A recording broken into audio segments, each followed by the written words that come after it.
নমস্কার বন্ধুরা, welcome to Shampa's kitchen. বেগুন সারা বছর বাজারে পাওয়া গেলেও শীতকালে বেগুনের টেস্ট হয় সব থেকে বেশি। মুখে দিলেই মোমের মতো গলে যায়। আর আজকে বেগুনের একটা দারুণ সুন্দর রেসিপি নিয়ে হাজির হয়েছে। এইভাবে বেগুনটাকে তৈরি করুন আর গরম গরম ভাতের সঙ্গে, লুচি পরোটার সঙ্গে সার্ভ করুন। দেখবেন বাড়ির ক্ষুদে সদস্য থেকে সব থেকে সিনিয়র সিটিজেন যিনি আছেন তিনিও কিন্তু খুবই পছন্দ করবে এই রেসিপি। তাহলে চলুন ঝটপট শুরু করি। সবার প্রথমে দুটো মাঝারি সাইজের বেগুন নিয়ে 4 ফালি করে এরকম ভাবে কেটে নিয়েছি, আর বোটাটাকেও রেখে দিয়েছি আর ভালো করে ধুয়ে নিয়েছি। এখানে দুটো বেগুনে মোট 8 পিস বেগুন হয়েছে। বেগুনটাকে আমরা প্রথমে একটু নুন হলুদ মাখিয়ে নেব। প্রথমেই দিয়ে দিচ্ছি হাফ টিস্পুন নুন,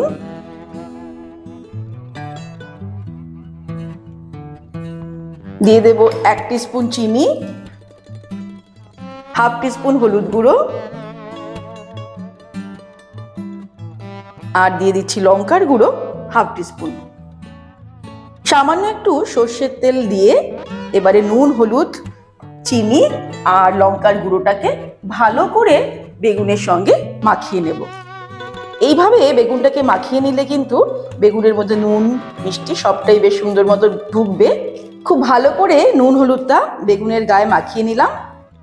নুন হলুদ না মাখালে কিন্তু বেগুনের মধ্যে নুনটা ভালো মতো ঢুকবে না, এই জন্য ভেজে নেওয়ার আগে এই কাজটা আমাদের একটু সময় নিয়ে করে নিতে হবে। সবকটা বেগুনের গায়ে ভালো করে নুন হলুদ মাখিয়ে নিয়ে এবার আমরা চলে যাব পরের স্টেপে। আরেকটা কথা বলে নিই, বেগুন বাসন্তীর জন্য এইরকম মাঝারি সাইজের বেগুন যদি আমরা নিই তবে কিন্তু বোটা শুদ্ধ রাখা যায় আর সার্ভ করতে বা দেখতে সুন্দর লাগে, আর কিছুই নয়। যদি এরকম মাঝারি সাইজের বেগুন না থাকে তাহলে আমরা ছোট ছোট যেরকম ভাবে গোল গোল পিসেও করতে পারি, সেক্ষেত্রে তো টেস্টের কিছু ডিফারেন্স হবে না, কিন্তু বেগুন বাসন্তীতে এরকম করে সার্ভ করলে দেখতে ভালো লাগে। এবারে আমরা ওভেনটাকে অন করে দেব। বেগুনে নুন হলুদ সমস্ত কিছু মাখিয়ে নিয়েছি। তেল দিয়ে দিচ্ছি। এই রান্নাটা সর্ষের তেলে বেশি ভালো হয়, আর একান্ত যদি সর্ষের তেল না থাকে সেক্ষেত্রে সাদা তেলেও করা যেতে পারে, তবে সর্ষের তেলেই কিন্তু টেস্টটা ভালো হবে। খুব বেশি কিছু প্রিপারেশন কিন্তু লাগে না বেগুন বাসন্তীর জন্য। আমরা জাস্ট নুন হলুদ সমস্ত কিছু মাখিয়ে নিলাম আর এই বেগুনটা ভেজে নেওয়ার পর একটা মশলা তৈরি করব, তাহলেই কিন্তু প্রিপারেশন কমপ্লিট। বেগুনটাকে এবার আমরা ভেজে নেব। তেলটা ভালো মতো গরম হয়ে গেছে। এবারে ফ্লেমটাকে মিডিয়ামে করে দেব আর বেগুনটাকে দিয়ে দেব।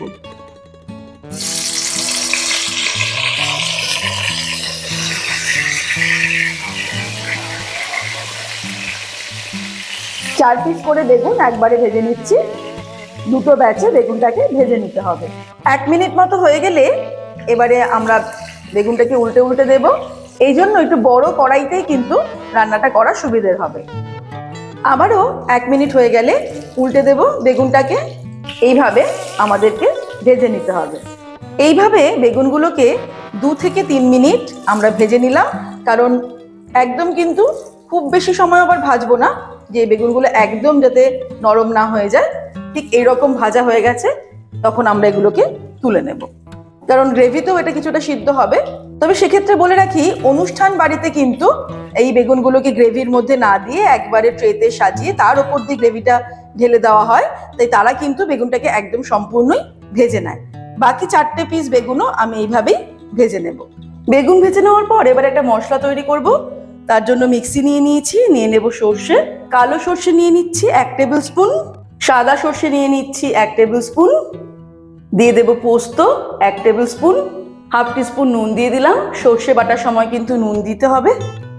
দিয়ে দিচ্ছি 4টে কাঁচা লঙ্কা, ঝালটা নিজেদের স্বাদ অনুসারে অ্যাড করতে হবে। আর দিয়ে দিচ্ছি 2 টেবিল স্পুন মতো নারকেল কোড়া। এবারে এটাকে আমি অল্প জল দিয়ে একটা মিহি পেস্ট তৈরি করে নেব। এবারে আমরা এই তেলের মধ্যেই ফোড়ন দিয়ে দেব হাফ টিস্পুন কালো জিরে, একটা শুকনো লঙ্কা। ফোড়নটাকে 5 থেকে 10 সেকেন্ড এরকম একটু নাড়াচাড়া করে নিলাম। তারপর দিয়ে দেব তৈরি করে রাখা পেস্ট।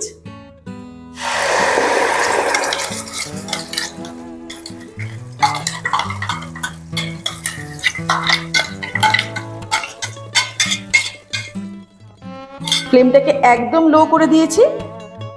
এবারে দিয়ে দেব হলুদ, হাফ টিস্পুন হলুদ দিয়ে দিলাম। দিয়ে দিচ্ছি আরো হাফ টিস্পুন নুন, কারণ আমি এই সর্ষে পোস্ত বাটার সময় নুন দিয়েছি। 1 টিস্পুন চিনি। এবারে এই মশলাটাকে জাস্ট 1 মিনিট আমরা কষাবো। সর্ষে কিন্তু একদম বেশিক্ষণ তেলের উপরে কষানো উচিত নয়।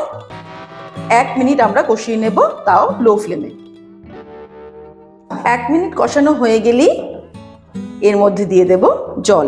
মিক্সির বাটিতে বেশ কিছুটা পরিমাণে এই মশলাগুলো লেগে থাকে, তাই মিক্সির বাটিটা ধুয়েই আমি এর মধ্যে জল দিয়ে দিচ্ছি।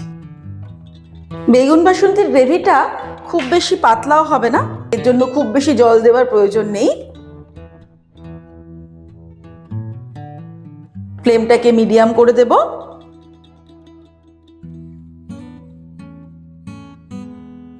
আর এই ফাঁকে নুন মিষ্টিটা একটু টেস্ট করে নেব।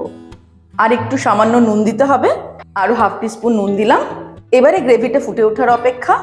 যেই এরকম ফুটতে শুরু করবে, আমরা বেগুনগুলোকে বসিয়ে দেব। বেগুন ভাজার তেলটাও এর মধ্যে দিয়ে দিলাম। এবারে ফ্লেমটাকে একদম লোতে করে এটাকে ঢাকা দিয়ে দেব। দিয়ে দিচ্ছি গোটা 4 কাঁচা লঙ্কা। অনেকে কাঁচা লঙ্কা মুখে দিয়ে খেতে পছন্দ করেন। লো ফ্লেমে রেখে 7-8 মিনিটের জন্য এটাকে ঢেকে দিচ্ছি, যাতে বেগুনটা যতটুকু বাকি রয়েছে সম্পূর্ণ সিদ্ধ হয়ে যাবে আর গ্রেভিটাও আমাদের রেডি হয়ে যাবে। 7-8 মিনিট হয়ে গেছে, বেশি সময় কিন্তু প্রয়োজন নেই। এবারে আমি ফ্লেমটাকে হাই করে দেব। জাস্ট 1 মিনিট এটাকে আর একটু ফুটিয়ে নেব। 1 মিনিট ফুটিয়ে নিলাম। একদম পারফেক্ট গ্রেভিটা আমাদের হয়ে গেছে। ফাইনালি শুধু এর মধ্যে দিয়ে দেব ধনেপাতা কুচি। 1 মুঠো ধনেপাতা কুচি দিয়ে ছড়িয়ে দিলাম। আর দিয়ে দেব সামান্য একটু কাঁচা সর্ষের তেল। তারপরেই কিন্তু সঙ্গে সঙ্গে ওভেনটাকে অফ করে দিতে হবে। অফ করে দিয়ে আবারও আমরা এটাকে ঢেকে রাখবো 5 মিনিট স্ট্যান্ড বাই টাইমে, যাতে এই ধনেপাতা আর কাঁচা সর্ষের তেলের ফ্লেভারটা রান্নার মধ্যে ভালো মতো মিশে যায়। তারপরে কিন্তু আমাদের সার্ভ করার পালা। তৈরি হয়ে গেল আজকের রেসিপি বেগুন বাসন্তী। এবারে যে কোনো নিরামিষ দিনে এই রেসিপি কিন্তু জমিয়ে দেবে। আগামী রবিবার অবশ্যই এটা ট্রাই করুন আর আমাকে জানাতে ভুলবেন না রেসিপিটা কেমন লাগলো। গরম গরম ভাতের সঙ্গে সার্ভ করে যেতে পারে, অথবা লুচি পরোটার সঙ্গেও কিন্তু বেগুন বাসন্তী সার্ভ করলে দারুণ লাগবে খেতে। আজকে রেসিপিটা ভালো লাগলে লাইক করতে আর শেয়ার করতে ভুলবেন না। আর এরকমই দারুণ দারুণ রেসিপির আপডেট পাওয়ার জন্য সম্পাস কিচেন চ্যানেলটাকে সাবস্ক্রাইব করে নিন যারা এখনো সাবস্ক্রাইব করেননি, আর অবশ্যই বেল নোটিফিকেশনটা অ্যাক্টিভেট করে নেবেন। ভালো থাকবেন, সুস্থ থাকবেন। আমি আবার হাজির হব নতুন নতুন রেসিপির সঙ্গে। নমস্কার।